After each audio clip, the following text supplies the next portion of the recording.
வெங்கடேஷ் பாட் அவங்களோட multi purpose cooker தான் நான் வாங்கியிருக்கேன். ட்ரெடிஷ்னலா என்ன பண்ணுவோம், கஞ்சி வந்து சாப்பாடு வடிச்சு அந்த கஞ்சியை எடுத்த சாப்பாடு தான் சாப்பிடுவோம். அதே மாதிரி தான் இந்த மல்டி குக்கர்லயும் நம்ம சாப்பாடை வடிச்சு சாப்பிடலாம். சேம் டைம் வந்து இப்போ நம்ம பொரியலுக்குலாம் காய்கறி பாயில் பண்றதுக்கு நம்ம தனியா ஒரு பாத்திரத்துல வேக வைக்க தேவையில்ல. சோ இதுலயே எக் ஆர் வெஜிடபிள்ஸ் எதுனாலும் இதுலயே நம்ம சேர்த்து நம்ம இந்த பாத்திரத்து மேலேயே வச்சுட்டு நம்ம மூடிட்டோம் அப்படின்னா நம்ம வந்து ரைஸும் பாயில் ஆயிடும், சேம் டைம் வெஜிடபிள்ஸும் பாயில் ஆயிடும். சோ ஈஸியா வேலை முடிஞ்சிடும். ஆக வடிக்க தெரியாதவங்களுக்காண்டி ஒரு பாத்திரம்.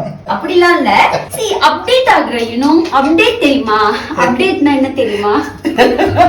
சரி பார்க்கலாம் நீ எப்படி வடிக்கிறேன்னு. இப்போ கையில வச்சு நான் கஞ்சி கையில ஊத்திக்கணும், அதான உங்க ஐடியா? பாத்திரத்துல தேவையான அளவு ஃபர்ஸ்ட் தண்ணி போட்டுட்டு அதுக்கு மேல வடிகட்டுற பாத்திரம் வச்சு அதுலயே நம்ம அரிசி போட்டு மூடிட்டா போதுமானது. கொஞ்ச நேரத்திலேயே சூப்பரா சாப்பாடு ரெடி ஆயிடுச்சு. இனி வடிச்ச சாதம் பண்றது ரொம்ப ஈஸி.